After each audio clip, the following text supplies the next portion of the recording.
Bismillahirrahmanirrahim. Alhamdulillah, asyukurillah, wala hawla wala quwata illa billahi wa ba'du. Assalamualaikum warahmatullahi wabarakatuh.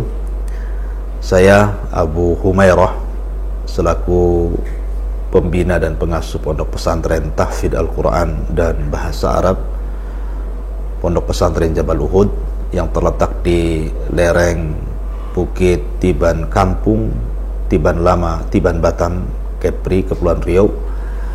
Alhamdulillah, pondok pesantren ini sudah berjalan hampir 3 tahun dan sudah ada ratusan santri yang sedang menghafal Al-Quran dan juga menguasai bahasa Arab dan membaca kitab.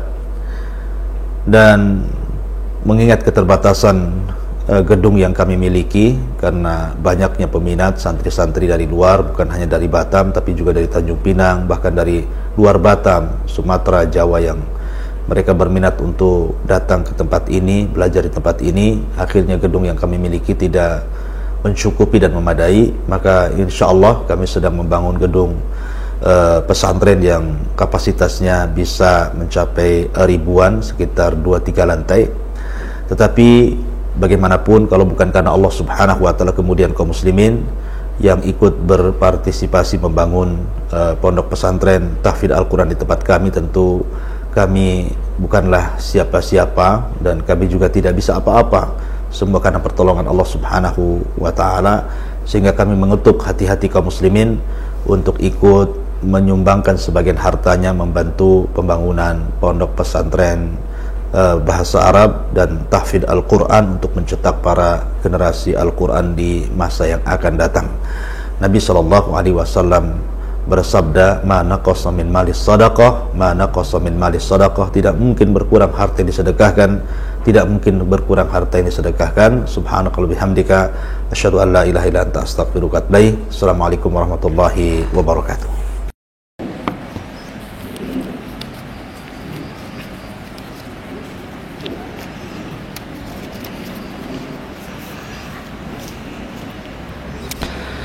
Bismillahirrahmanirrahim. Assalamualaikum warahmatullahi wabarakatuh.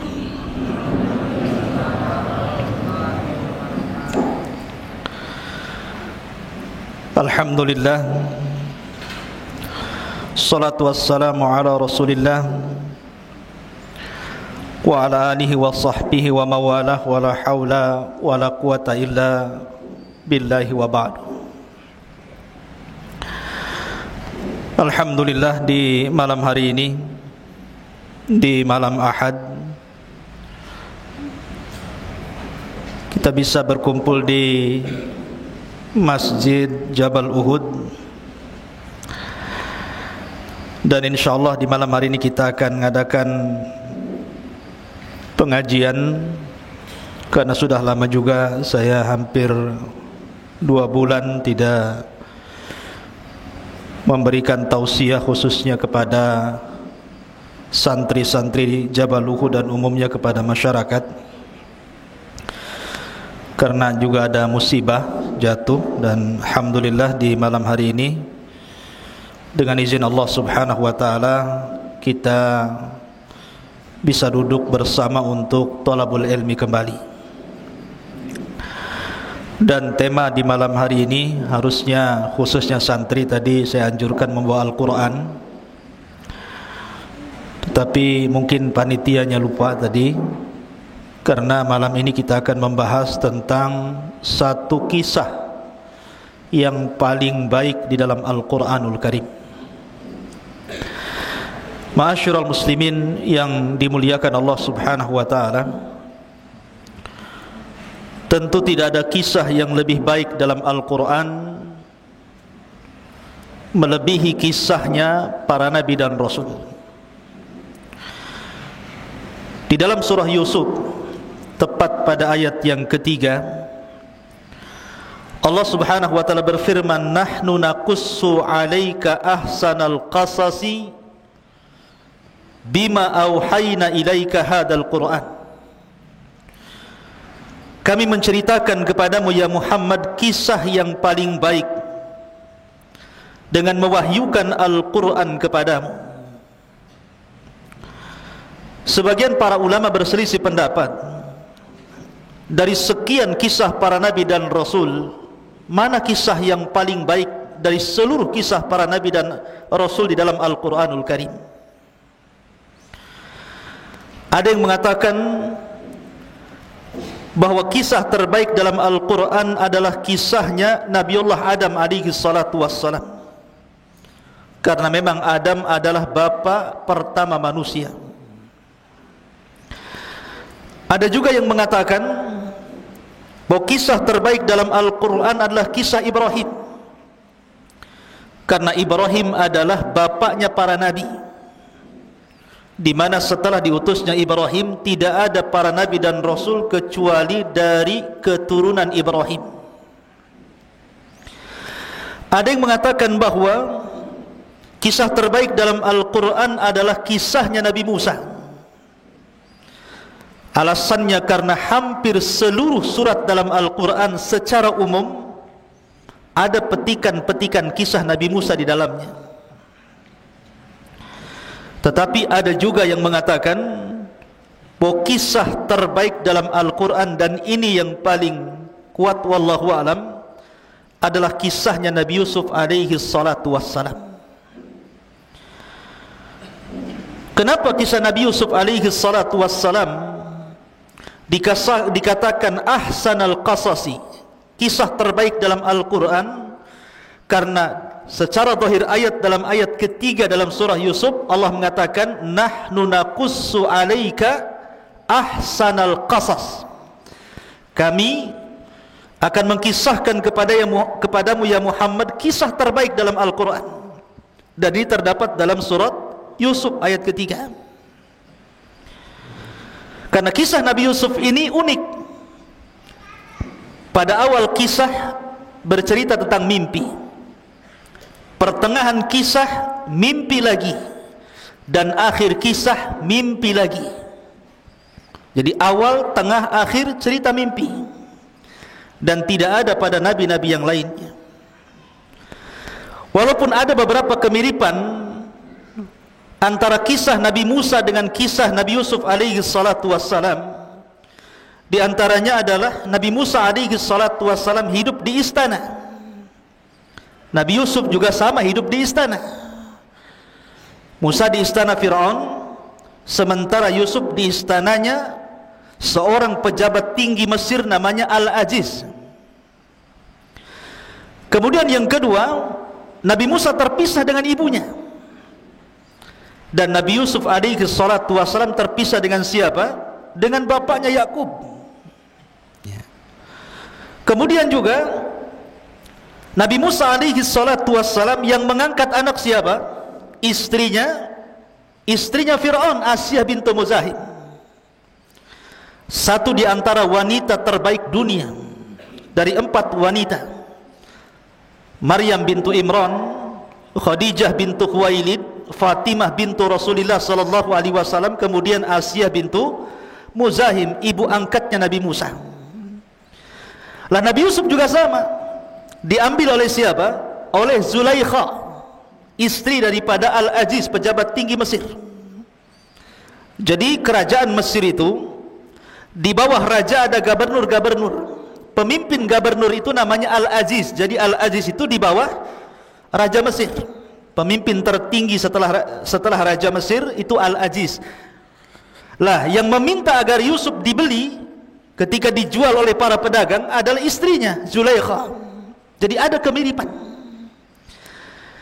Tetapi walaupun demikian ada perbedaan. Ada yang diunggulkan dalam satu kisah dan tidak dikisahkan di tempat lain.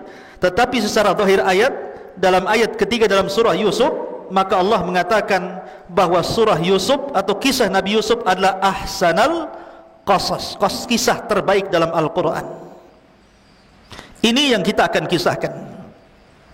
Ikhwatu fillah muliakan Allah subhanahu wa ta'ala. Kita tahu bahwa hajat kita sebagai manusia kepada diutusnya para nabi dan rasul itu sangat besar. Karena tanpa mereka para nabi dan rasul, mungkin kita sudah tersesat jauh. Karena Allah subhanahu wa ta'ala tidak pernah menciptakan makhluk itu sia-sia. Manusia tidak pernah diciptakan begitu saja, habis diciptakan dibiarkan gitu, enggak. Tapi Allah Subhanahu wa taala utus kepada mereka para nabi dan rasul. Lah, para nabi dan rasul ada yang kita kenal nama-namanya, dan itu dicantumkan dalam Al-Qur'an, jumlahnya berapa? 25 nabi dan rasul. 15 ataupun 18 nama nabi-nabi dan rasul itu tertera dalam surah Al-An'am, dan 7-nya tertera di beberapa surat dalam Al-Quran. Jadi jumlahnya 25 nabi dan rasul, semua disebut secara nama. Tapi bukan berarti nabi berjumlah 25 nabi dan rasul, tidak. Nabi itu banyak. Makanya Allah Subhanahu wa taala mengatakan wa minhum, dan di antara mereka ada yang kami kisahkan, tetapi di antara mereka juga ada yang kami tidak kisahkan. Makanya ketika Abu Dzar, seorang sahabat Rasul, bertanya kepada Nabi SAW, kam adadul anbiya, berapa jumlah para nabi? Maka Nabi SAW menyebutkan jumlah para nabi 120.000, tetapi jumlah Rasul hanya 315. Artinya banyak Rasul yang diutus itu, para nabi yang diutus itu banyak. Cuman yang kita kenal hanya 25 nabi dan rasul, dan ini wajib kita imani. Satu saja kita beriman kepada seorang kufur dengan seorang rasul, maka sama kita mengkufuri semua para rasul. Makanya Allah mengatakan dalam Al-Qur'an, la nufarriqu baina ahadin mir rusuli. Kita dilarang untuk membeda-bedakan para nabi dan rasul. Ma'asyiral muslimin yang dimuliakan Allah Azza wa Jalla. Lah, di dalam 25 nabi dan rasul itu ada rasul-rasul pilihan yang disebut dengan ulul azmi minar rusul. Dan ulul azmi itu dimulai daripada siapa? Nabi Nuh alaihi salatu wassalam, kemudian Ibrahim alaihi salatu wassalam, kemudian Nabi Musa alaihi salatu wassalam, kemudian Nabi Isa alaihi salatu wassalam, dan yang terakhir ditutup oleh kenabian Nabi kita Muhammad sallallahu alaihi wasallam. Itulah ulul azmi. Lah, yang pertama Rasul diutus siapa? Nabi Nuh. Nuh adalah Rasul pertama, karena sebelumnya belum ada Rasul. Nabi Adam bukan Rasul, dia Nabi. Kemudian setelah Adam ada Syith, dia bukan Rasul, dia Nabi. Setelah Syith ada namanya Idris, dia bukan Rasul, dia Nabi. Rasul pertama barulah Nuh alaihi salatu wassalam. Itulah Rasul pertama. Lah, setelah Nuh alaihi salatu wassalam kemudian diutus kepada kaum yang tersebar kesyirikan pertama di permukaan bumi ini. Kemudian kaumnya dibinasakan kecuali Nuh dan orang-orang yang di perahunya.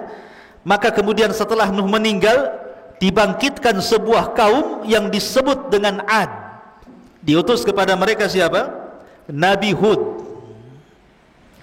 Setelah Hud, kemudian bangkitlah sebuah kaum namanya Tsamud. Diutus kepada mereka siapa? Nabi Saleh.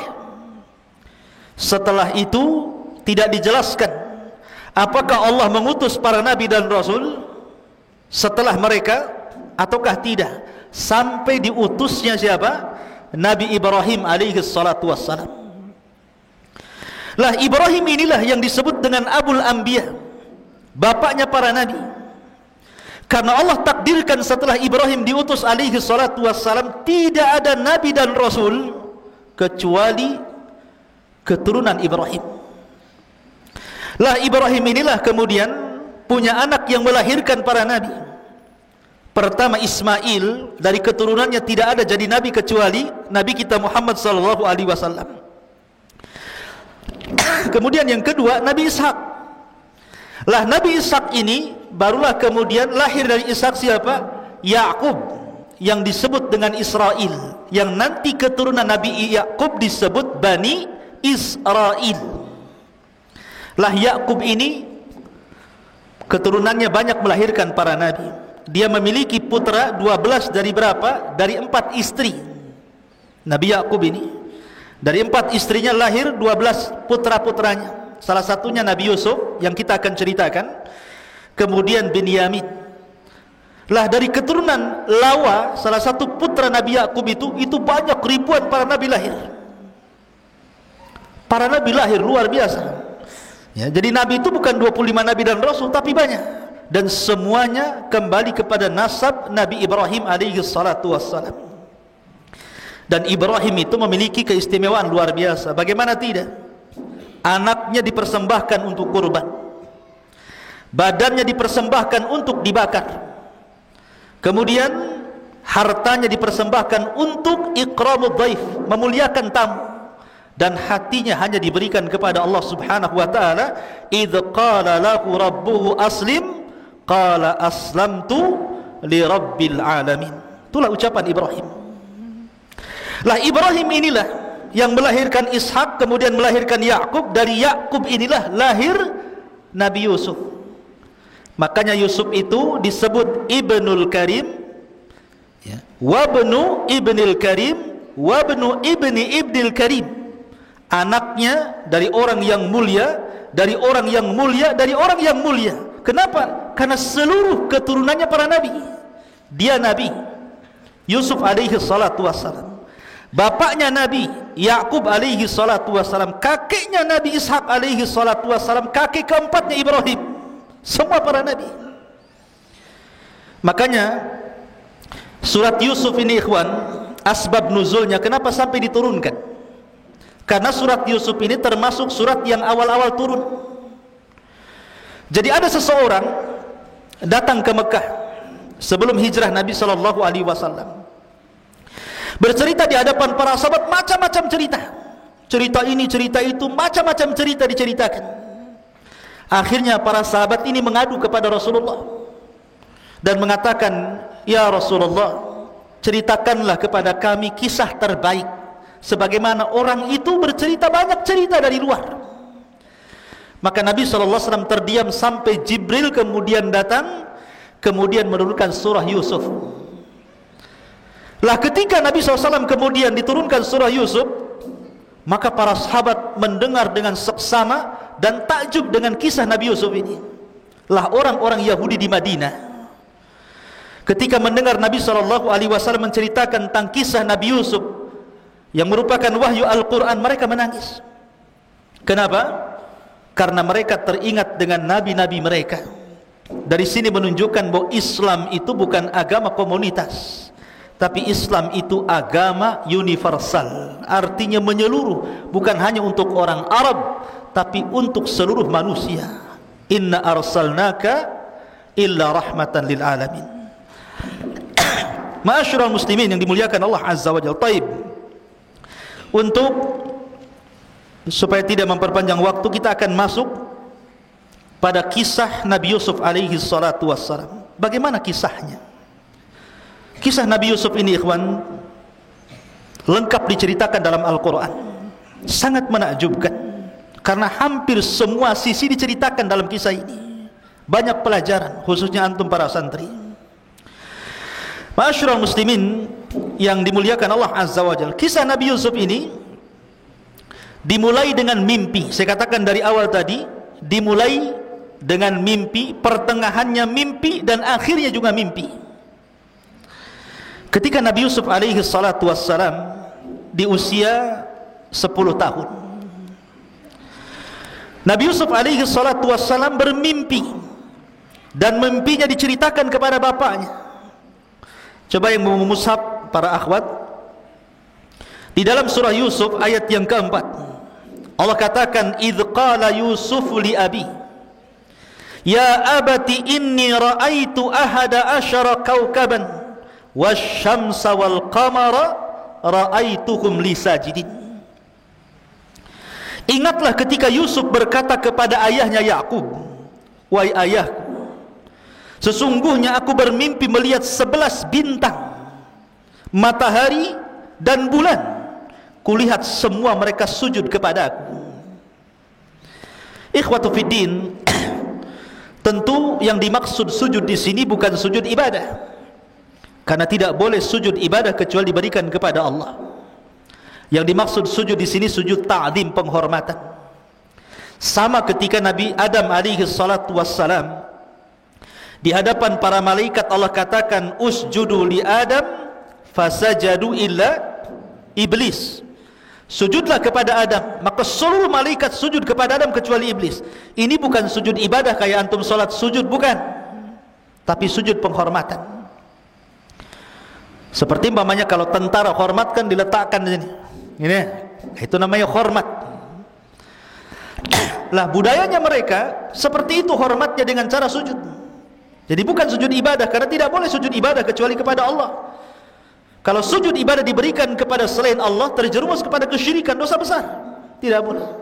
Lah sama di sini, maksudnya adalah makhluk-makhluk seperti bintang, matahari dan bulan yang ditengok Yusuf alaihi salatu wasallam dalam mimpinya mereka sujud, maksudnya sujud penghormatan.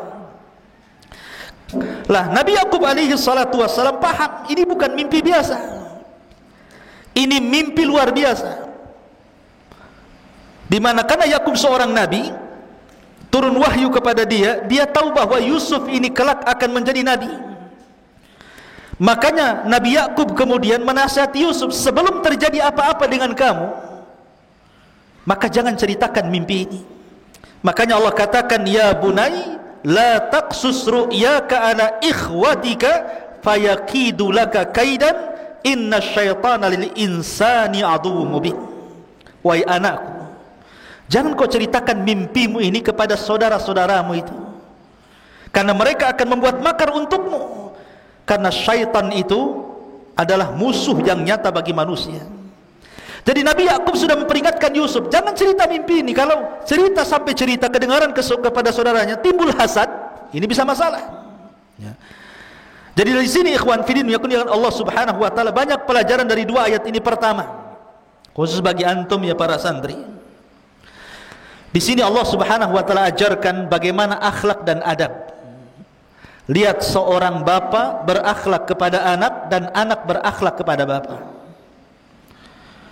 Nabi Yakub tahu nama Yusuf, tapi dia tidak memanggil namanya kan. Hei Yusuf, tidak. Tapi memanggil dengan kata-kata ya bunai, wahai anakku. Begitu juga Nabi Yusuf tahu nama bapaknya Yakub, tapi tidak menyebut wahai bapak Yakub, tidak, tapi dengan mengatakan ya abati, wahai bapakku. Inilah yang diajarkan Ibrahim alaihi salatu wassalam. Ibrahim tahu bapaknya kafir, Azar itu kafir. Bukan hanya kafir, dia pemahat patung, dia penjual patung, mengajak orang menyembah patung. Tapi Ibrahim ketika berdialog dengan bapaknya, dia tidak pernah mengatakan ya Azar, dia mengatakan ya abati, wahai ayahku, wahai ayahku. Ini adab ikhwan. Tidak boleh seseorang memanggil nama. Ya, ini adab anak kepada bapak dan bapak kepada anak. Begitu juga seorang santri kepada gurunya. Antum sudah tahu mungkin nama ustadznya, Ustadz Soleh, Ustadz Maulana, Ustadz Iqbal, Ustadz macam-macam sudah tahu namanya. Tapi jangan kemudian disebut nama ya Ustadz. Nah, seperti itu. Ya, wahai guruku, itu adab namanya. Walaupun hanya berbincang-bincang, mungkin ustadznya tidak ada. Bincang-bincang sama kawan gitu. Payah itu Pak Soleh itu. Nggak boleh begitu. Ya. Tetapi aduh gimana Ustadz ini, Ustadz siapa? Ustadz Soleh gitu. Begitu ya. Itu adab namanya. Antum jangan kemudian sekesal apapun seorang santri kepada gurunya, tetap ada adab dalam penyebutan itu. Makanya kenapa para ulama itu apabila menyebutkan dalam kitab-kitab mereka karya-karya para ulama yang sudah wafat, selalu mereka akan memberikan di ujung namanya kata-kata rahimahullahu ta'ala, semoga Allah merahmatinya. Apabila dia masih hidup, maka akan diberikan doa di ujung namanya hafizahullahu ta'ala, semoga Allah menjaganya. Itu adab namanya. Kita berdoa kepada orang yang berjasa, kepada orang tua, kepada guru. Begitulah yang diajarkan para nabi kepada kita. Makanya di sini kita lihat dalam surah Luqman, Luqman ketika menasihati anaknya, ya bunai la tusyrik billah, dia tidak menyebut namanya wahai Luqman, tidak, karena ini bentuk adab, bentuk akhlak maksudnya. Kemudian yang kedua, pelajaran yang kedua di sini, Nabi Yakub kemudian mengatakan kepada Nabi Yusuf alaihi salatu wassalam, apabila antum semuanya diberikan sebuah kabar gembira, kenikmatan dari Allah subhanahu wa ta'ala. Memang Allah mengatakan fa bi ni'mati rabbika fahaddits, dengan nikmat Allah ceritakan nikmat itu. Tetapi bukan berarti semua nikmat harus diceritakan. Kalau seandainya memunculkan orang-orang yang hasad, makanya di sini Allah mengatakan, hai anakku, jangan ceritakan mimpimu ini mimpi baik, sebab itu nanti akan menjadikan saudara-saudaramu membuat makar kepadamu. Kalimat kaidun makar, ya. Tentu makar yang paling besar, tidak ada makar melebihi makar Allah. Allah lah zat yang paling tinggi makarnya. Lah setelah itu kemudian makar yang paling bahaya adalah makar yang ditimbulkan orang hasad. Makanya kenapa dalam surah yang pendek, Qul a'udzu birabbin nas, Qul a'udzu birabbil falaq, di ujung ayat mengatakan min syarri hasidin idza hasad, karena makarnya orang hasad itu bahaya. Ustaz, apakah ada sesama santri saling hasad? Banyak. Hasad gara-gara makanan, rebutan makanan, kan itu. Gara-gara makanan musuhan. Hasad karena kecerdasan. Kalau hasadnya baik gak apa-apa, ya Allah saya ingin si anu pintar sekali ya Allah, gitu, gak apa-apa. Tapi kalau hasadnya menghilangkan kenikmatan orang, itulah yang kita disuruh berlindung kepada Allah subhanahu wa ta'ala, min syarri hasidin idza hasad. Baik, kemudian setelah Nabi Yusuf alaihi salatu wassalam bermimpi, diceritakan mimpinya kepada ayahnya, dan ayahnya wanti-wanti, jangan ceritakan kepada saudaramu ya, nanti saudaramu akan membuat makar. Kita tahu bahwa Nabi Yakub ini ikhwan memiliki berapa istri tadi? Saya katakan empat istri.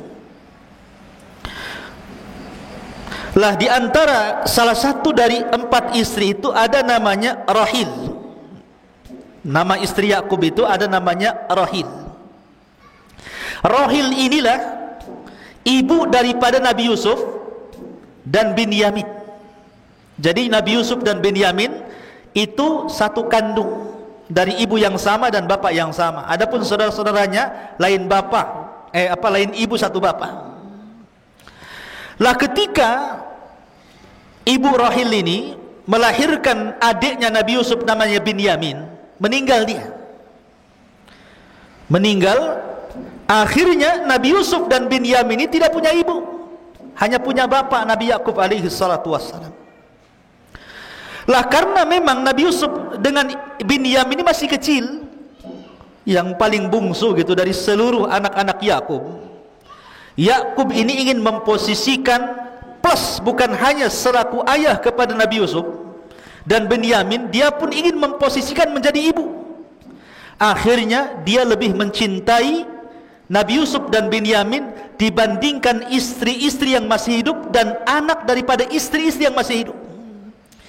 Dari sinilah tumbuh kecemburuan, cemburu istri-istrinya itu, nggak diperhatikan, karena Yakub terus memperhatikan Yusuf dan Binyamin. Akhirnya kemudian istri-istri Nabi Yakub ini menghasut anak-anaknya dengan mengatakan, wah payah bapakmu tuh, tengok tuh, kenapa Yusuf aja, kenapa Binyamin saja, kemana-mana sama mereka, kalian tak pernah diajak, macam-macam. Tertanamlah sifat hasad yang ditumbuhkan ibunya kepada anak-anak yang merupakan saudara-saudara Nabi Yusuf. Ini hati-hatinya para akhwat di belakang itu ya. Jangan sekali-kali mendoktrin kepada anak, karena anak itu paling mudah didoktrin, dan perempuan itu paling mudah mendoktrin, dan pengaruhnya melebihi laki-laki. Makanya akhirnya hasad ibu-ibunya turun ke anak-anaknya tuh. Lah dari situlah kemudian mulailah anak-anak mereka datang kepada Nabi Yakub dan mengatakan, idz qalu la Yusufu wa akhuhu ahabbu ila abina minna wa nahnu usbatun inna abana la fi dhalalin mubin. Ketika mereka saudara-saudara Yusuf berkata, sungguh Yusuf dan saudaranya Binyamin lebih dicintai ayah daripada kita, padahal kita adalah satu kelompok yang kuat. Sungguh ayah kami berada di atas kesesatan yang nyata. Lihat, Nabi Yakub seorang nabi, bagaimana mungkin dikatakan sesat? Ya. Bagaimana mungkin seorang anak mengatakan sesat bapaknya, padahal Yakub itu nabi, disesat-sesatkan sama anak-anaknya. Karena yang menjadikan orang itu berkata kotor itu hasad yang tertanam. Dan hasad itu penyakit syaitan, ya kawan. Penyakit yang pertama kali di langit adalah hasad. Hasadnya iblis kepada Adam. Dan penyakit yang pertama kali muncul di bumi hasad juga. Hasadnya Qabil kepada Habil. Makanya hasad itu penyakit iblis, ya. Makanya kenapa Nabi Yakub sudah mewanti-wanti kepada Yusuf, jangan ceritakan mimpimu. Dan di ujung ayat mengatakan karena musuh yang nyatalah syaitan. Setan menguasai saudara-saudara Yusuf sampai berani lancang kepada bapaknya dan mengatakan, inna abana lafi dhalalim mubin. Oh, bapakku ini sesat katanya. Berani mengatakan sesat karena hasad. Ya. Ma'asyiral muslimin yang dimuliakan Allah Azza wa Jalla. Lihat bahaya hasad di sini. Bahaya hasad iblis kepada Adam apa? Menjadikan Adam terusir dari sorga, kan? Menjadikan iblis dilaknat sampai kiamat. Kemudian hasadnya Qabil kepada Habil mengakibatkan apa? Pembunuhan Habil di tangan Qabil, dan itu pembunuhan pertama di permukaan bumi. Adapun hasad saudara-saudara Yusuf kepada Yusuf, lihat Allah sebutkan dalam Al-Quran surah Yusuf ayat ke-9, uqtulu Yusuf awit rahuhu ardan yakhlu lakum wajhu abikum wa takunu min ba'dihi qauman salihin. Bunuhlah Yusuf, satu, atau buanglah dia ke sebuah tempat agar perhatian ayah tertumpah kepadamu, atau yang ketiga, setelah itu kamu menjadi orang-orang yang baik. Jadi pertama suruh dibunuh, yang kedua suruh dibuang, yang ketiga apa? Ada yang berakal di antara anak-anak Yakub ini. Qala qailun minhum la taqtulu Yusuf. Janganlah bunuh Yusuf. Wa alquhu fi ghayabatil jub. Kita masukkan aja ke sumur. Yaltaqithu ba'dus sayyarati in kuntum fa'ilin. Biar nanti ada orang-orang musafir datang, mudah-mudahan diambil mereka, kemudian dibawa mereka pergi. Lihat, akibat hasad. Pertama ide pembunuhan, bunuh saja Yusuf itu. Kemudian yang kedua ide pembuangan. Kemudian yang paling ringan idenya apa?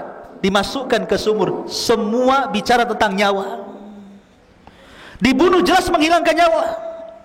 Dibuang ke padang pasir bisa kematian karena kehausan. Dibunuh, dilemparkan ke sumur, bisa saja di sumur ada ular, ada kalajengking, ada macam-macam, kan.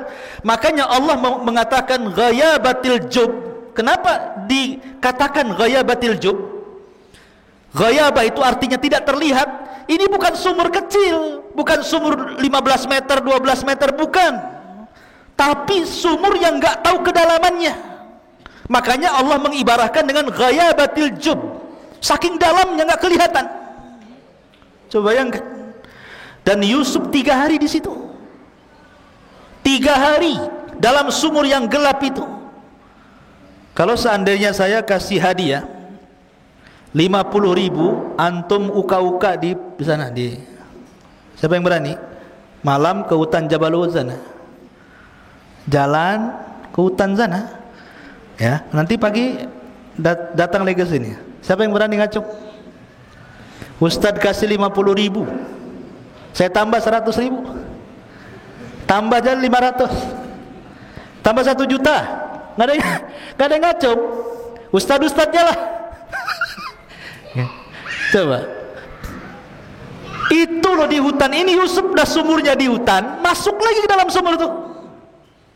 3 hari 3 malam dalam kegelapan itu. Anak umur 10 tahun. Yusuf ketika dimasukkan itu usianya berapa? 10 tahun itu. Subhanallah. Tetapi dalam riwayat, ketika Yusuf berada di sumur itu, karena itu pilihan terakhir saudara-saudaranya, mereka tidak jadi membunuh, mereka tidak jadi membuang, dan mereka memasukkan Yusuf ke sumur. Di dalam sumur itu Jibril datang. Selama 3 hari Jibril bolak-balik datang, kemudian menenangkan Nabi Yusuf dalam sumur itu usia 10 tahun, dan menceritakan tentang bahwa Yusuf, nanti kamu sebentar lagi setelah 3 hari ini akan ada orang yang mengambil, kemudian nanti akan dijual, kemudian akan hidup di istana, kemudian akan dirayu perempuan, kemudian akan dipenjara, kemudian akan ini akan itu. Semua diceritakan Jibril tentang kehidupan Yusuf ke depan sampai meninggal. Jadi Yusuf sudah tahu gambaran nih setelah keluar dari sumur apa yang akan terjadi, karena Jibril sudah mengilhamkan kepadanya, ya. Makanya dia membuat tenang Yusuf di dalam sumur tadi. Ma'asyiral muslimin yang dimuliakan Allah Subhanahu wa taala, Allah Subhanahu wa taala mengatakan kisah tentang bagaimana Yusuf dimasukkan ke dalam sumur. Qalu ya abana ma laka la ta'manna ala Yusuf wa inna lahu lanasihun. Ini saudara-saudaranya itu sebenarnya karena hasadnya yang tinggi kepada Yusuf, sebenarnya berusaha untuk memisahkan Yusuf dengan bapaknya, tetapi tidak berhasil. Jadi maunya itu Yusuf diambil, dibuang gitu kan, dibunuh, pokoknya mereka membuat makar setiap hari, tapi tidak berhasil. Sampai akhirnya datang kepada bapaknya, dan mereka mengatakan, wahai ayah kami, mengapa engkau tidak mempercayai kami? Kalimat kenapa kau tidak mempercayai kami, maksudnya dari sini kata para ulama tafsir, mereka sudah berusaha berkali-kali tapi tidak berhasil. Makanya mereka meyakinkan bapaknya. Bahasa kita apa? Masa nggak percaya dengan kami? Kasihlah Nabi Yusuf itu main-main bersama kami. Wa inna lahu lanasihun. Apa kata mereka? Sungguh kami semua menginginkan kebaikan. Lihat, sama persis seperti iblis. Ketika iblis masuk ke dalam sorga, dia berusaha untuk membujuk Nabi Adam kan? Memberikan was-was. Fawaswasa lahuma syaitan. Was-was, diberikan was-was setan agar Adam itu memakan buah larangan itu, tapi tidak berhasil. Sampai akhirnya iblis bersumpah, wa qasamahuma inni lakuma laminan nasihin. Maka iblis pun bersumpah di hadapan Adam dan Hawa bahwa dia mendatangi mereka hanya menginginkan kebaikan. Lihat, ya. Jadi orang yang berbuat jahat itu tidak mungkin akan menampakkan kejahatannya, pasti akan menampakkan kebaikan. Lihat para penipu itu, mana ada penipu nampak tipuannya kan? Pasti akan diberikan kebaikan dulu. Makanya sebuah kebatilan, kata Syekh Shalih Fauzan, kalau ditampakkan 100% ditolak manusia.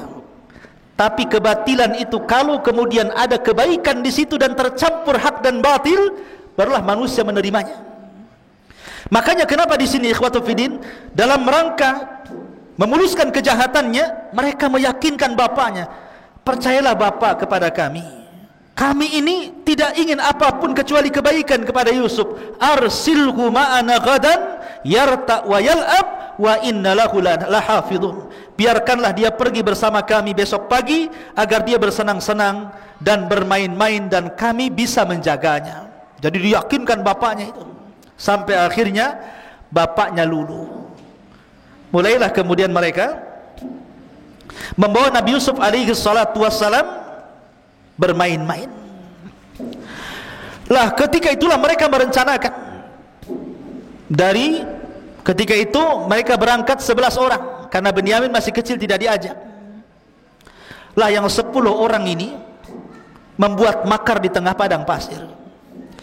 Bagaimana mencelakakan Nabi Yusuf alaihi salatu wassalam. Dan ketika itu saya katakan Yusuf alaihi salatu wassalam berusia berapa? 10 tahun. Sebagian mereka mengatakan bunuh saja, sebagian mereka mengatakan kita letakkan di padang pasir biar dia kehausan mati, dan sebagian yang berakal di antara mereka mengatakan biar kita masukkan Yusuf ke sumur biar ada para musafir dan mengambilnya entah berantah, dan yang penting dia tidak hidup bersama kami. Artinya di sini akhirnya sepakat seluruh saudara-saudaranya mengambil yang paling ringan. Di sinilah ada sebuah kaidah usul fikih, akhaffu dhararaini, mengambil yang paling kecil madaratnya. Jadi mereka tidak membunuh, mereka tidak melempar ke padang pasir, tapi mereka mengambil yang paling ringan madaratnya, yang memungkinkan Yusuf itu bukan hanya ada kemungkinan mati, tapi juga ada kemungkinan hidup. Dan begitulah kaidah usul fikih ya. Jadi kalau ada dua perkara, yang satu madarat, yang satu madarat, maka ambillah yang paling kecil madaratnya. Harus seperti itu. Contohnya apa? Contohnya, kita dihadapkan dengan tiga perkara. Satu, perempuan. Dua, khamar. Tiga, pisau. Kemudian antum dipaksa kamu berzina dengan wanita itu.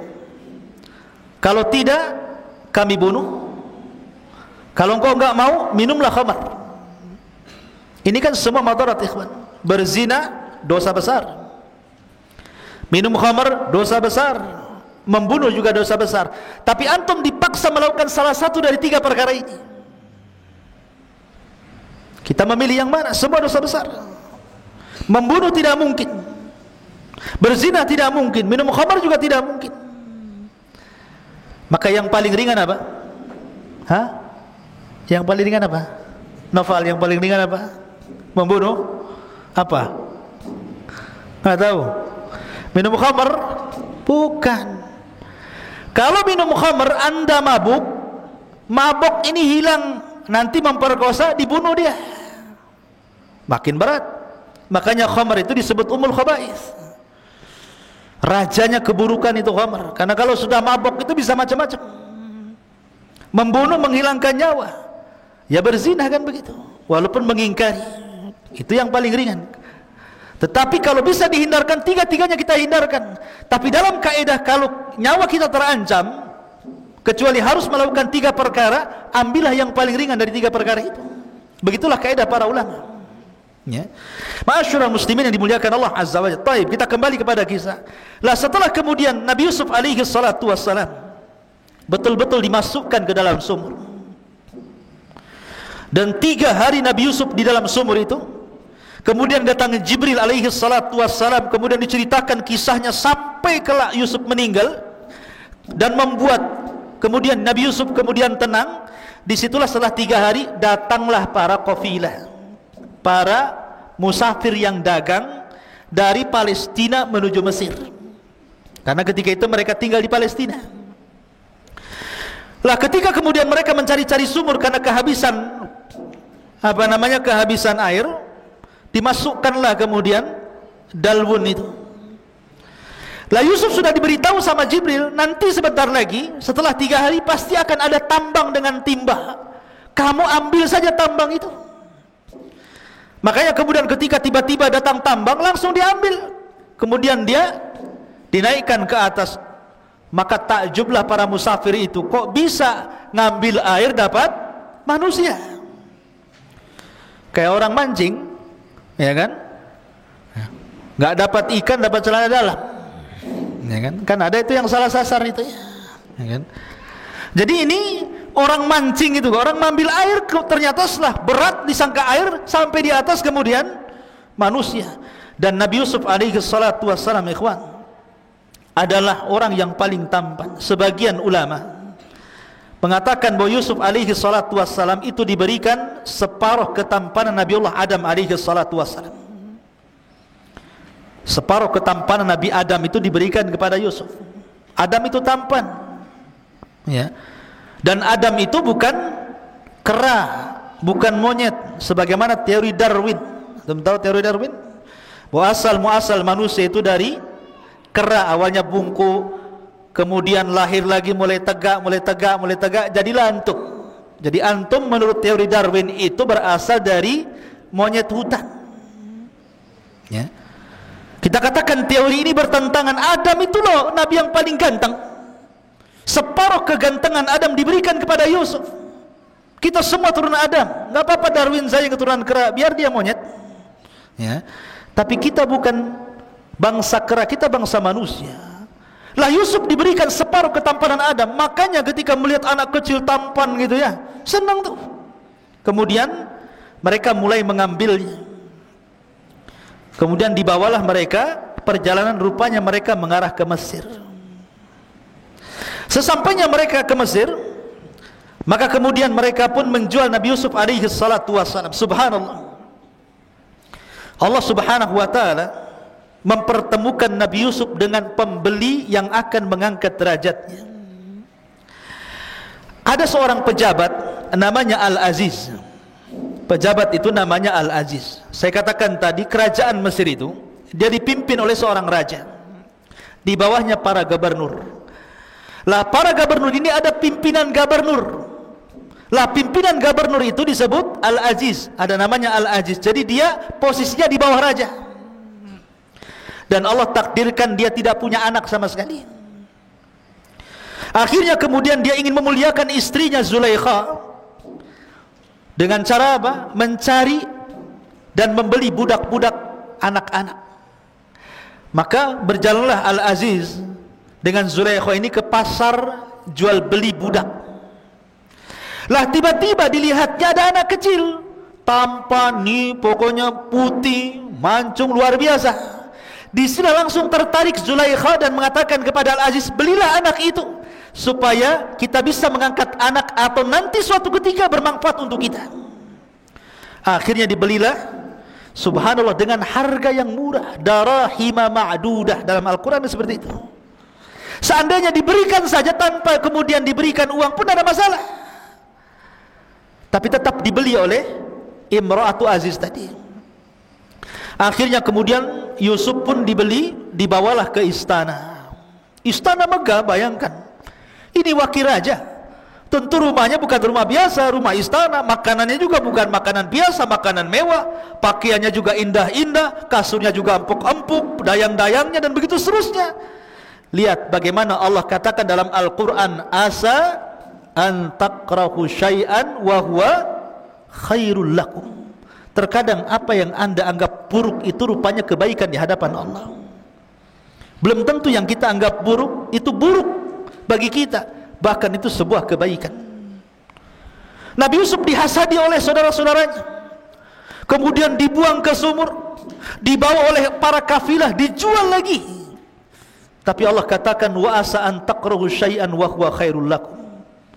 Jadi antum kalau sekarang mondok di Jabal Uhud ini memang enggak enak. Kalau antum di rumah kan kasur enak, sebagiannya main game, ya, keluar trek-trekan, pulang enggak dilarang orang tua, makan semakannya, enak di rumah kan. Masuk pesantren kayak penjara, jendelanya aja kayak penjara gini. Ya, makan ya itu saja dikresek gitu kan, isinya ya tempe tahu, nahu sorop, tempe tahu, tempe itu nahu, tahunya sorop. Jadi makan apa? Makan nahu sorop gitu. Tempe tahu tiap hari gitu. Ya sekarang antum mungkin dianggap ini tega banget nih orang tua ini, kok lempar saya ke Jabal Uhud pula.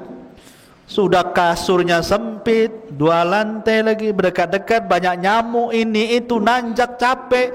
Wa asa an takrahu syai'an wa huwa khairul lakum. Boleh jadi yang anda anggap buruk hari ini, capek di sini, asik ngapal aja, stres. Nanti antum merasakan setelah antum keluar dari sini, dapat ilmu. Allah katakan dalam Al-Quran bahwa orang-orang yang akan diangkat derajatnya adalah yarfa'illahu alladhina amanu minkum walladhina utul ilma darajat. Abu Hurairah, orang miskin Abu Hurairah itu ikhwan, makanya disebut ashabus sufah, miskin. Dia hidup di tenda di samping Masjid Nabawi, kadang 3 hari enggak makan sampai dia pingsan-pingsan, tapi dia sabar bermulazamah ngaji sama Nabi.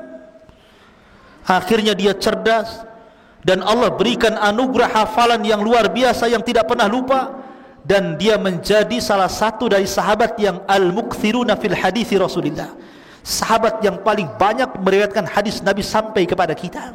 Siapa yang tidak kenal Abu Hurairah? Setelah kemudian Rasul meninggal, dia diangkat jadi gubernur, hartanya banyak. namanya melambung, sampai dia meninggal pun disebut-sebut namanya. An Abi Hurairah radhiyallahu an Abi Hurairah radhiyallahu an. Siapapun yang membaca hadis Nabi dalam bab apa saja ada Abu Hurairah di situ. Dalam bab air ada Abu Hurairah di situ disebut. Dalam bab tayamum, dalam bab wudu, dalam bab solat, dalam bab zakat, dalam bab apa saja Abu Hurairah ada di situ. Meriwayatkan hadis Nabi SAW. Wa asa an takrahu syai'an wa huwa khairul lakum. Terkadang yang antum anggap buruk hari ini nanti akan jadi sebuah kebaikan di akhir nanti. Jadi sabar.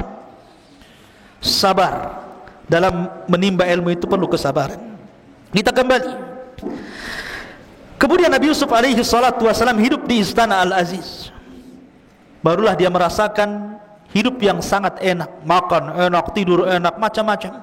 Diberikan pendidikan sampai akhirnya Yusuf pun tumbuh dewasa, hidup selama 10 tahun bersama keluarga Aziz dengan Zulaikha itu. Jadi ketika masuk umur 10 tahun, kemudian hidup di istana Al-Aziz 10 tahun, sekarang Yusuf usianya menginjak 20 tahun. Sudah ganteng, sudah anak muda. Rupanya Zulaikha. Apa ini? Setelah Yusuf kemudian makin dewasa, ya, tidak sebagaimana kecintaan Zulaikha ketika Yusuf masih kecil. Kecintaan seorang ibu kepada anak. Tapi setelah dia dewasa, karena bukan anak kandung, tapi seorang budak yang dirawat menjadi anak angkat, tumbuh rasa cinta seperti seorang anak muda kepada seorang gadis, atau sebaliknya. Malah dia suka, mau selingkuh bahasanya. Lah Nabi Yusuf alaihi salatu wassalam ketika itu berusaha untuk menolak. Berkali-kali Zulaikha itu merayu Yusuf, tapi Yusuf pemuda yang afif, menjaga dirinya. Nabi SAW bersabda, sab'atun yudhilluhumullahu fi dhillihi yawma la dhilla illa dhilluh. Ada 7 golongan yang akan mendapatkan naungan arsy Allah di hari yang tidak ada naungan kecuali naungan Allah. Salah satunya apa? Rajulun da'athu imra'atu dhata jamalin. Seorang laki-laki yang ditawarkan wanita yang cantik, penuh dengan karisma, kemudian mengajak berzina, tapi laki-laki mengatakan, inni akhafullah, saya takut kepada Allah. Dia hindari perzinahan. Begitulah anak-anak muda yang menjaga diri. Yusuf ini seorang musafir, jauh dari keluarganya. Biasanya kan seorang musafir, kalau kita lihat di Batam ini kan banyak para perantau. Ada yang dari Jawa, ada yang dari Sumatera, Kalimantan, macam-macam, satu Indonesia tumplak di Batam ini. Seorang yang merantau itu biasanya lebih berani, karena jauh dari keluarga. Dia harus mengadu nasib.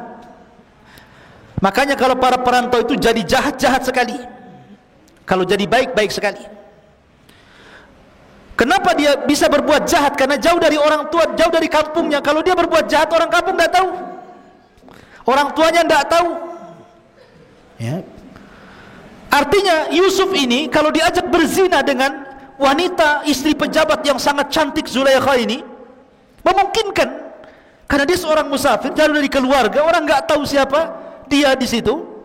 Tapi Yusuf dianugerahi oleh Allah Subhanahu wa taala jiwa yang afif, yang menjaga diri. Makanya ketika Zulaikha itu mengundang Yusuf ke kamarnya, kemudian berusaha, kemudian oleh Zulaikha dikunci seluruh pintu dan jendela. Bayangkan, tidak ada satupun jendela dan pintu kecuali dikunci. Kemudian Zulaikha membuka bajunya dan menawarkan diri, tapi Yusuf mengatakan, ma'adallah, aku berlindung kepada Allah. Kalau bukan karena burhan dari Allah, tentu aku akan terjerumus kepada perbuatan yang sangat dahsyat fitnahnya ini. Ikhwan, ada yang mengatakan Nabi Yusuf alaihi salatu wassalam ketika itu melihat patung. Jadi ada patung di rumah Zulaikha itu, karena ketika itu orang Mesir menyembah patung, ya. Lah patung itu tersingkap dari tutupnya. Jadi ada penutup, kemudian tersingkap penutupnya. Dia malu. Sebenarnya Yusuf itu secara naluri laki-laki, dia pengen juga. Siapa yang tidak pengen? Ya. Dihadapkan kepada wanita yang sangat cantik, nalurinya itu pengen. Makanya Allah mengatakan, wa hammat bihi wa hammat biha. Artinya wanita itu pengen Yusuf, Yusuf pun sebenarnya dalam hatinya kepengen. Tapi ketika dia melihat patung itu, Yusuf malu. Padahal itu Tuhannya orang Mesir. Kalau dia malu kepada patung itu saja, maka dia lebih malu kepada Allah Subhanahu wa ta'ala. Dari situlah kemudian dia lari menghindar Zulaikha, kemudian dia lari kepada pintu. Sampai di pintu, rupanya Zulaikha menarik pakaiannya, sobek dari belakang. Ketika sobek, Allah takdirkan suaminya datang. Jadi ketika ditarik dari belakang itu, prek gitu ya, rupanya suaminya datang. Persis ketika pengambilan baju kemudian sobek dari belakang itu. Bayangkan ikhwan, kamar itu tidak ada yang memiliki kunci kecuali suami istri ya. Jadi ketika Zulaikha menarik baju kemudian sobek dari belakang, suaminya membuka pintu. Kagetlah suaminya. Lah ketika kaget, heboh. Maka Zulaikha berusaha kemudian menuduh Nabi Yusuf bahwa dia yang merayu dirinya. Lah ketika itu ada seorang jariyah pembantunya. Dia bawa anak kecil belum balik, usia di bawah 10 tahun. Tiba-tiba anak kecil ini berbicara dan mengatakan kepada Al-Aziz, lihat robekannya. Kalau seandainya robekannya dari depan, maka Yusuf pendusta dan wanita itu benar. Tapi kalau sobekannya dari belakang, maka wanita itu dusta, Yusuflah yang benar. Itu anak kecil tuh bisa ngomong begitu ya. Maka dilihat rupanya robekan dari belakang. Maka tahu di sini yang salah siapa? Imra'atu Aziz. Tapi karena suaminya masih sayang dengan Imra'atu Aziz ini, dengan istrinya, maka dia hanya mengatakan kepada Yusuf, wahai Yusuf, asrif anni, inna kaidahunna azim. Yusuf, pergi kamu cepat ya. Sesungguhnya tipu daya mereka para wanita itu besar. Makanya rusaknya para ulama Bani Israel itu karena perempuan. Itu pula yang kemudian Nabi SAW mengatakan, inna asyadda fitnati Bani Israel minan nisa. Maka kemudian Yusuf pun pergi. Rupanya cerita ini, cerita di dalam kamar ini menyebar kepada ibu-ibu pejabat. Kalau di polisi itu kebayangkarinya lah ya. Ibu-ibu Bayangkari ya, pejabat-pejabatnya itu kan mesti kan ada komunitasnya tuh kan. Kalau ibu-ibu pejabat kan ada komunitasnya ya. Kalau ibu-ibu di desa juga adalah komunitas tukang gibah, tukang rumpi itu kan ya, di gubuk-gubuk tuh.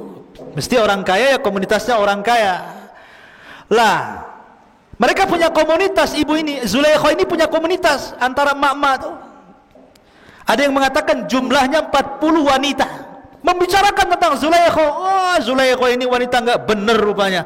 Masa budaknya sedih mau digauli, macam-macam ceritanya. Tapi Zulaikha ini perempuan yang cerdas. Ketika kemudian dia dibully, bahasa kita ya, nasib baik waktu itu belum ada handphone. Coba ada handphone di waktu itu, mungkin dari disebar itu di WhatsApp, di Google, di YouTube ya. Tapi zaman itu kan tidak tersebar, hanya tersebar di ibu-ibu pejabat saja ya. Akhirnya mereka menggunjing Zulaikha, direndahkan Zulaikha ini. Zulaikha cerdas, oh dia tidak tahu siapa Yusuf. Akhirnya Zulaikha pun mengundang mereka di rumahnya, disediakan macam-macam buah-buahan, disediakan pisau yang tajam-tajam untuk mengupas buah-buahan itu. Diundang tuh 40 istri-istri pejabat itu supaya makan di rumahnya. Wah, disediakan tuh. Datang istri-istri pejabat itu, masing-masing pegang buah dan pisau. Mereka tidak tahu apa ini maksud undangan ini ya.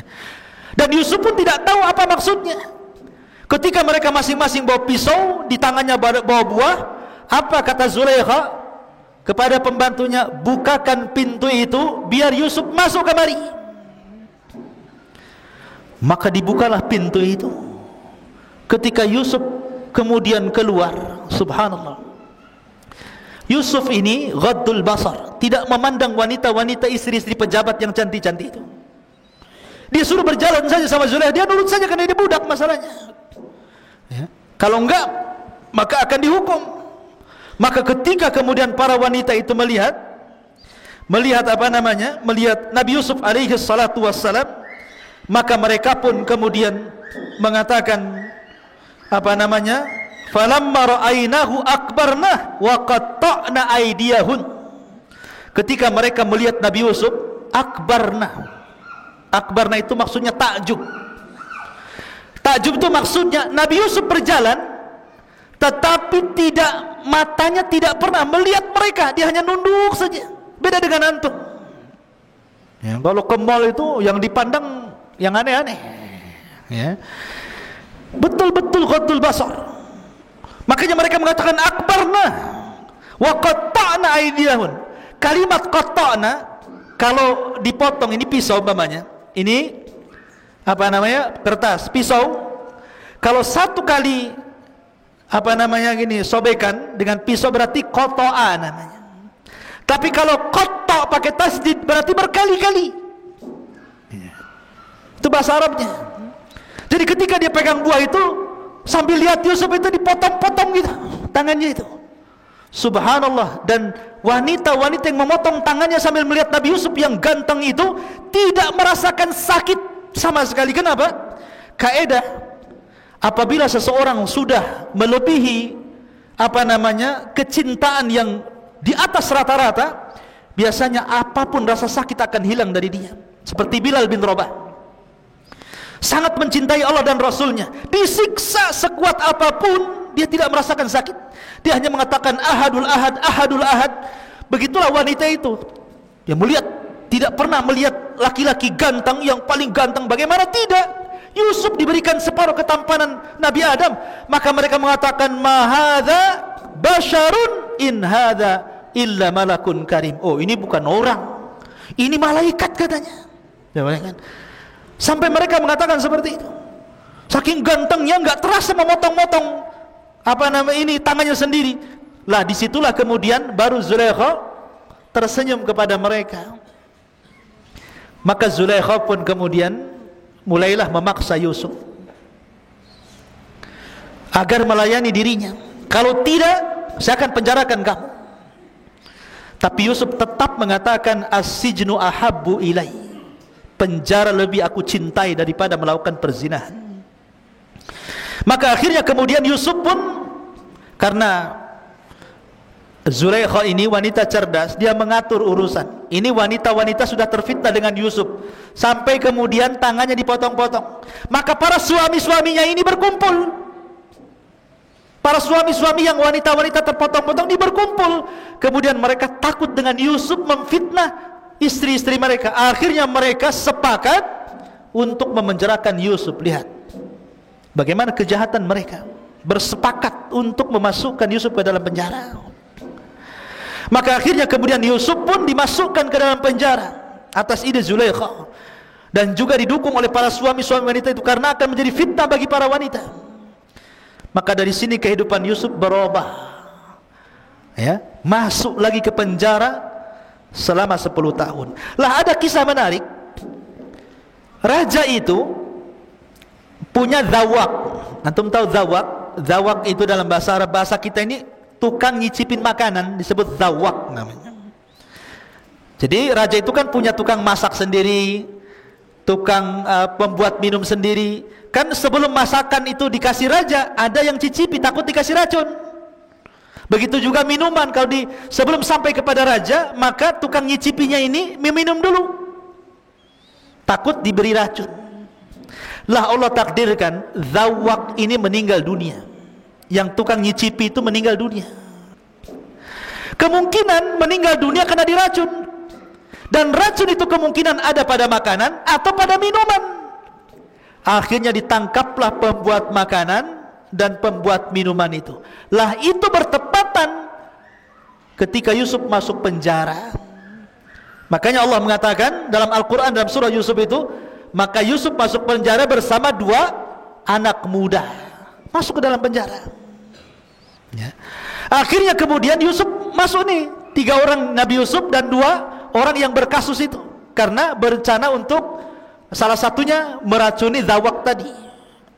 Lah Allah takdirkan di penjara itu, ikhwan, akhirnya mimpilah salah satu dari mereka. Mimpi. Yang satu mimpinya aneh-aneh gitu kan, ya. Maka dalam Al-Quran dijelaskan bagaimana mimpinya 2 orang itu di hadapan Nabi Yusuf alaihi salatu wassalam. Ma'asyiral muslimin yang dimuliakan Allah Subhanahu wa taala.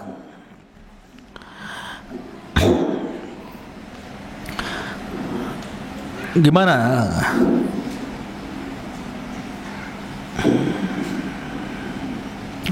Ayatnya siapa yang hafal?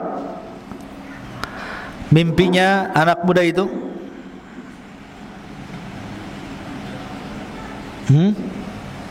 Santri?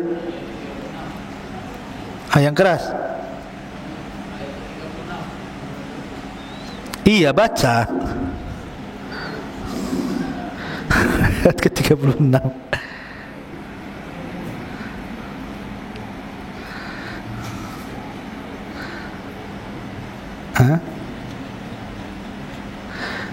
Ayat 36.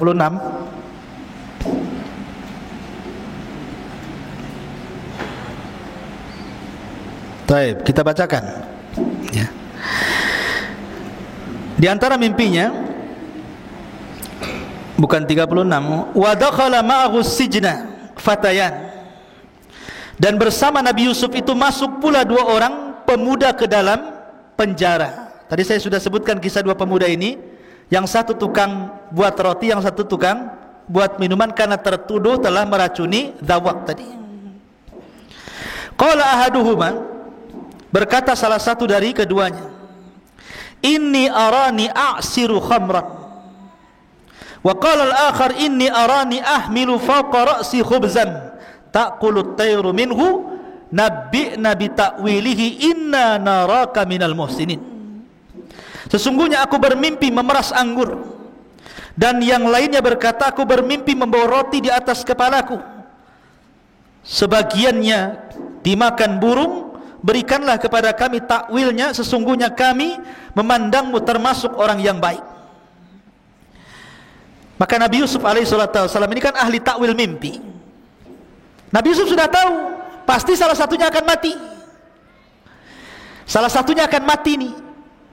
Karena salah satunya akan mati, maka Nabi Yusuf alaihissalam harus berdakwah supaya mereka masuk ke dalam agama Islam, agama Nabi Yakub, Nabi Ibrahim. Sebelum mati itu diislamkan dululah bahasanya. Makanya kemudian Nabi Yusuf alaihissalam mulai berdakwah kepada mereka, wattaba'tu millata aba Ibrahim wa Ishaq wa Yaquba ma kana lana an nusyrika billahi min syai'in dzalika min fadlillahi alaina wa 'alan nas walakinna aktsaran nasi la yashkurun. Dan aku mengikuti agama nenek moyangku Ibrahim, Ishak dan Yakub. Tidak pantas bagi kami para nabi mempersekutukan sesuatu apapun dengan Allah. Itu adalah dari karunia Allah kepada kami dan kepada manusia semuanya, tetapi kebanyakan mereka bersyukur. Maka intinya Yusuf mengajak mereka untuk mentauhidkan Allah. Tapi memang tidak diceritakan dalam Al-Quran apakah keduanya masuk Islam atau tidak. Maksudnya mengikuti agama Yusuf atau tidak diceritakan.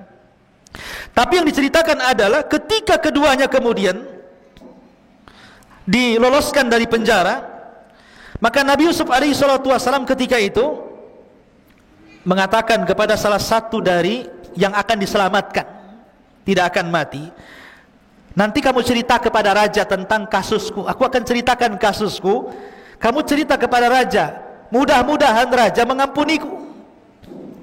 Maka yang ditakwil akan selamat itu, ya, saya akan ceritakan kalau sampai di istana. Akhirnya keduanya dipanggil. Setelah kasusnya kemudian disidangkan dan terbukti rupanya salah satu yang berikan racun, lah rupanya yang meracuni Dhawaq yang suka mencicipi makanan raja itu siapa? Tukang pembuat roti. Adapun tukang pembuat minuman khamr itu bebas karena dia tidak meracun.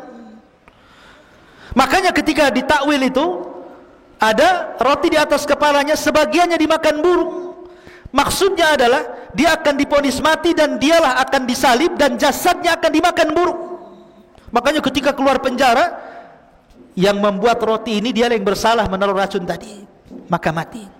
Lah yang membuat minum ini lupa pesan Yusuf bahwa nanti kalau kamu keluar ceritakan kisahku kepada raja, kasusku seperti ini, biar jadi pertimbangan raja. Lupa pula dia sampai 10 tahun, lupa anda cerita. Terpaksa Yusuf hidup di penjara berapa? 10 tahun. Orang nggak bersalah masuk penjara 10 tahun dia di penjara. Nabi Yusuf tuh. Ya, subhanallah. Lah baru setelah itu, ketika ada kasus mimpinya raja, raja ini bermimpi. Mimpinya itu saja. Setiap malam itu lagi mimpinya, itu lagi mimpinya. Dia ceritakan mimpinya kepada para penasihat. Itu hanya bunga-bunga tidur saja. Itu hanya lewat saja. Tapi raja penasaran karena mimpinya bukan sekali tapi berkali-kali. Apa mimpinya? Qalal maliku, inni ara sab'a baqaratin siman ya'kuluhunna sab'un ijab wa sab'a sumbulatin khudrin wa ukhar yabisat ya ayyuhal mala'u aftuni fi ru'yaya in kuntum lirru'ya ta'burun. Raja berkata kepada para pemuka kaumnya, sesungguhnya aku bermimpi melihat 7 ekor sapi betina yang gemuk dimakan oleh 7 ekor sapi betina yang kurus. Harusnya kan terbalik ya. Harusnya yang kurus dimakan yang gemuk ya. Ini yang kurus makan yang gemuk pula kan gitu. Kan aneh jadinya. Kemudian 7 tangkai gandum yang hijau dan 7 tangkai lainnya yang kering dijadikan satu. Ini maksudnya apa? Wahai orang yang terkemuka, terangkanlah kepadaku takwil mimpiku ini jika kalian ahli takwil. La ikhwatu fiddin, ketika itu pelayannya yang suka membuat khamar kepada raja itu kan membawa minuman tuh. Cerita dia. Baru ingat itu kisah Nabi Yusuf di penjara itu, bahwa dia pun mengenal ahli takwil dalam penjara. Dulu aku juga ditakwilkan mimpinya. Maka ceritalah pada raja, ada sebenarnya orang ahli takwil mimpi, tapi di penjara karena dia pernah mentakwil mimpiku. Maka sang raja kemudian penasaran. Kalau begitu utuslah seseorang, panggil dia kemari. Akhirnya kemudian dipanggillah orang itu kepada penjara. Maka Nabi Yusuf alaihi salatu wasallam mulai menakwilkan mimpi itu. Bahkan takwilnya sangat mengkhawatirkan karena akan terjadi kelaparan. Yang kuat memakan yang lemah, akan terjadi kelaparan di mana-mana. Macam-macam ditakwilkan Nabi Yusuf alaihi salatu wasallam. Kemudian orang ini mengatakan, kalau begitu maukah kau datang denganku menuju raja? Kau ceritakan hal itu kepada raja. Tapi Nabi Yusuf mengatakan tidak. Kalau aku harus mentakwilkan mimpi raja, ada satu syarat. Selesaikan kasusku dulu. Ya. Bagaimana Yusuf alaihi salatu wassalam menyelesaikan kasusnya. Dan ini kenapa kemudian Allah buat lupa orang yang suka buat minuman untuk raja itu, supaya Yusuf keluar dari penjara bukan karena pertolongan orang, tapi betul-betul Allah yang menolongnya. Taufik dari Allah Azza wa Jalla. Makanya Yusuf sengaja di penjara sampai 10 tahun. Hikmahnya adalah supaya Yusuf tidak ditolong manusia, tapi Allah langsung yang menolong dengan memberikan jalan keluar. Dan itu pertolongan terbaik. Akhirnya kemudian setelah disebutkan kasusnya, bahwa Yusuf dulu begini-begini dengan Zulaikha, dengan wanita-wanita para pejabat, begini-begini. Raja mengiyahkan, iya, saya siap menyelesaikan kasusmu. Akhirnya dipanggillah wanita-wanita itu yang dulu memperdayakan Yusuf alaihi salatu wassalam. Dipanggil satu-satu, dikumpulkan di kerajaan. Sampai akhirnya Zulaikha ngaku bahwa dia yang salah. Maka raja pun marah dan suami Zulaikha pun marah. Akhirnya kemudian karena dipermalukan di depan umum, diceraikan Zulaikha sama suaminya Al-Aziz itu. Dan wanita-wanita yang lain juga diceraikan suami-suaminya. Dan itu sebuah balasan dari Allah, al-jaza'u min jinsil amal, bahwa balasan itu sesuai dengan amalannya. Jangan kira seseorang melakukan kebaikan ataupun keburukan kecuali pasti ada balasan keduanya. Tidak cepat maka lambat. Dan orang-orang yang berbuat zalim, balasannya akan disegerakan sebelum akhirat. Seperti kisah siapa? Az-Zahabi menceritakan kisahnya dalam kitabnya Al-Kabair. Kisah orang zalim yang merampok ikan pada seorang nelayan. Jadi ada preman, orang jahat, tiba-tiba berjalan-jalan di pinggir laut. Kemudian ada nelayan baru nyandar dari laut itu bawa ikan besar. Kemudian dipaksa serahkan ikan itu atau kubunuh. Terpaksa karena ketakutan nelayan itu diserahkan kepada orang zalim ini. Oh, dengan semangatnya orang zalim ini membawa ikan tadi tanpa kerja keras. Rupanya Allah takdirkan ikan itu hidup sesaat menggigit jarinya. Setelah digigit jarinya, rupanya ada racun dari jari gigitan ikan itu, dan dia merasakan sakit di malam hari yang tidak ada tahu kecuali Allah sakitnya. Maka keesokan harinya dia datang ke tabib. Dia mengatakan, ini apa jariku, kenapa membuat aku sakit gigitan ikan itu? Kata dokter, itu ada racun yang sudah merambah sampai di pergelangan tanganmu. Kalau tidak diamputasi, maka racun itu akan merambah sampai ke sikutmu. Paksa diamputasi. Besoknya nyolong, setelah itu diamputasi. Lihat bagaimana kata Nabi SAW, tidak ada dosa, ma min dzambin ajjalallahu uqubatahu fid dunya qabla al-akhirah al-baghy wa qati'atur rahim. Tidak ada satupun dosa yang disegerakan hukumannya di dunia sebelum akhirat. Pertama kezaliman, dan yang kedua memutus silaturahim dengan orang tuanya. Ma'asyiral muslimin, kembali akhirnya kemudian setelah Yusuf pun kemudian dibela oleh raja dan dibebaskan oleh sang raja, dan mereka orang-orang yang pernah menzaliminya mendapatkan balasan, maka Yusuf pun kemudian berusaha untuk mentakwilkan mimpi sang raja.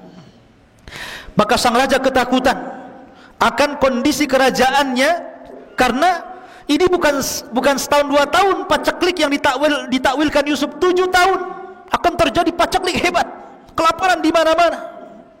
Makanya Nabi Yusuf alaihi salatu wassalam menawarkan diri kepada raja, kalau engkau percaya wahai raja, serahkanlah pembendaharaan Mesir kepada aku. Jadi menteri ekonomi loh bahasa sekarangnya. Serahkan perekonomian Mesir kepada aku. Akhirnya kemudian sang raja pun ketika mengatakan falamma kallamahu qala innakal yaum ladaina makinun amin, ya. Kemudian sang raja pun percaya Yusuf, diangkatlah jadi bendaharawan Mesir. Maka Yusuf mulai membuat siasah politik. Bayangkan, oh dia sekarang jadi orang kepercayaan raja. Lihat, memang terkadang orang itu susah-susah dahulu kan. Mulai dari dihasadi keluarganya, dibuang ke sumur, dijual, dimasukkan ke penjara. Subhanallah, ini kan keperitan hidup semuanya. Dan di endingnya Yusuf menjadi seorang menteri kepercayaan raja, menyelamatkan Mesir, diberikan fasilitas paling tinggi. Maka kemudian Yusuf pun mulailah berpolitik. Dia memberikan uang-uang ke masyarakat agar menanam gandum di mana-mana, beras di mana-mana. Nanti sebagiannya diambil kerajaan dan sebagian dikonsumsi oleh mereka. Lah yang diserahkan ke kerajaan ini disimpan oleh Nabi Yusuf. Sampai setelah 7 tahun betul-betul terjadi kekeringan, paceklik di mana-mana. Tapi Mesir mengalami luar biasa kemakmuran. Negara-negara tetangganya semua kelaparan kecuali Mesir.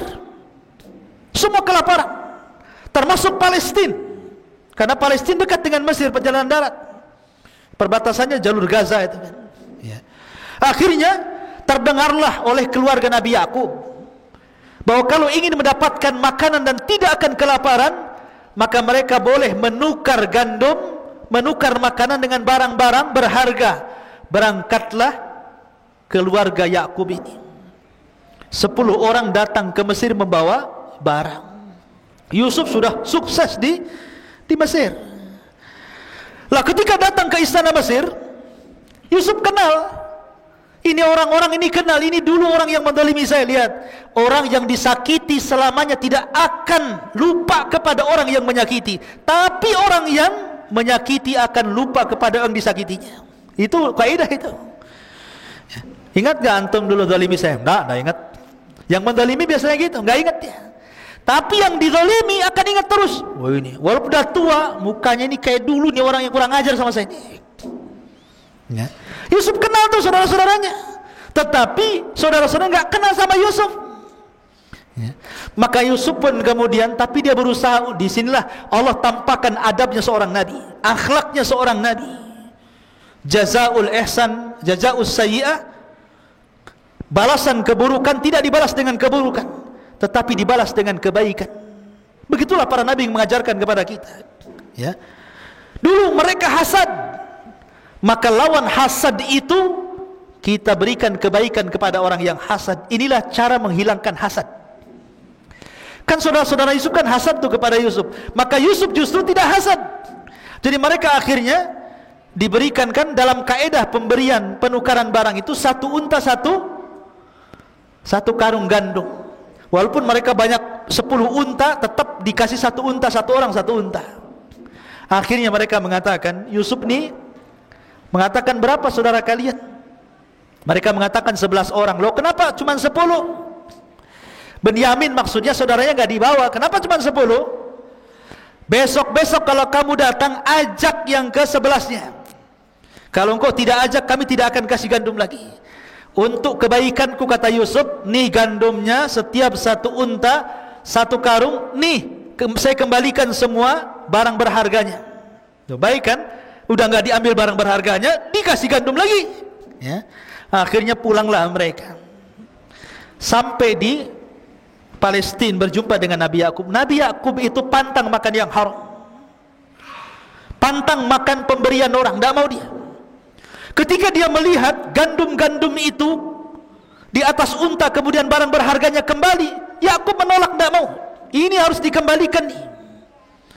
Saya tidak mau, kecuali kalau barang-barang berharganya memang sudah diterima oleh Mesir, mereka dapat makanan, nggak apa-apa. Ini enggak, makannya dikasih, barangnya dikembalikan. Kata Yakub, saya nggak mau makan kecuali ditukar dengan barang berharga.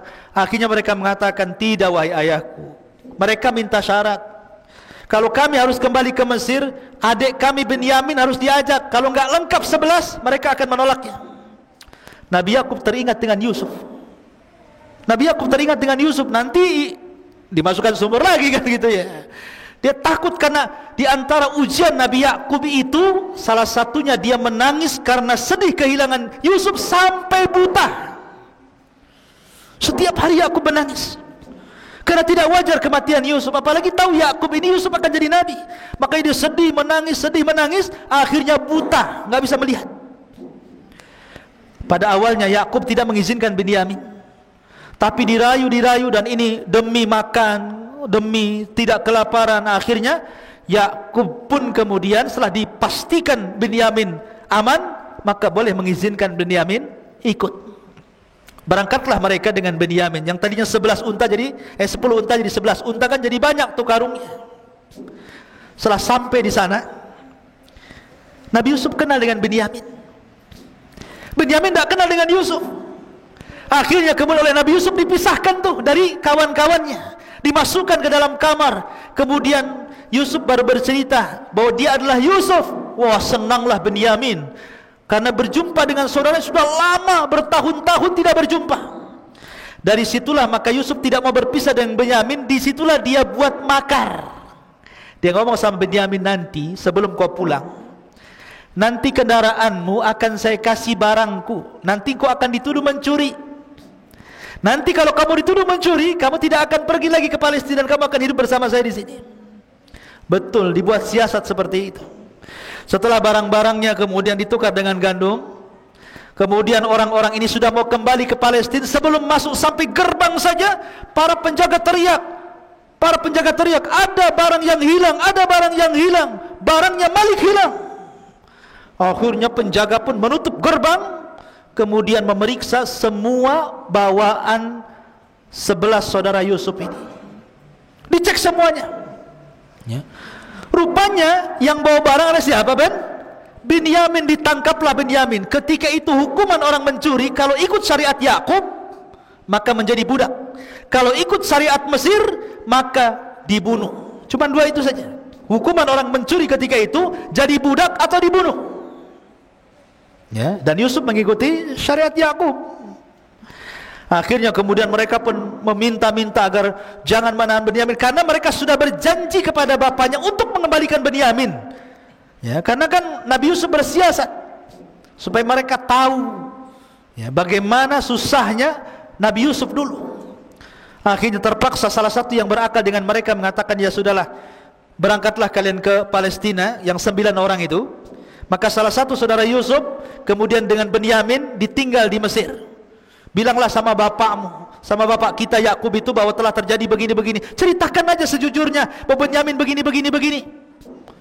Berangkatlah mereka sampai di Palestina. Yakub gak percaya, karena dia sudah pernah melakukan kejahatan kepada Yusuf dan tidak pulang. Sekarang Benyamin tidak pulang lagi. Kalian apakan Benyamin? Bahasanya seperti itu kan. Kata bapaknya, pokoknya cari sedapat mungkin Yusuf dengan Benyamin, datangkan kepada aku. Saya gak mau tahu, kata Yakub. Itu sudah buta tuh. Saya nggak mau tahu, saya nggak mau menerima bakaran. Sekarang kalian pergi lagi, datangkan Benyamin dan Yusuf kepadaku. Akhirnya udah panik nih anak-anaknya. Terpaksalah berangkat lagi mereka ke Mesir, menceritakan tentang kondisi ayahnya begini. Akhirnya Yusuf mengatakan, ya sudah, kalau begitu bawalah Benyamin bersama kalian dan berikan pakaianku kepada ayah kalian, pakaian raja. Berikan pakaianku kepada ayah kalian. Akhirnya berangkatlah orang ini kembali Palestina membawa Benyamin. Ketika sampai kemudian di Palestina, pakaian itu diberikan kepada Nabi Yakub. Tiba-tiba Yakub mencium bau Yusuf. Kemudian diciumnya baju itu sampai akhirnya Allah takdirkan yang tadinya buta menjadi melek, sembuh butanya dari pakaian Nabi Yusuf itu. Dan setelah kemudian Yusuf alaihi salatu wassalam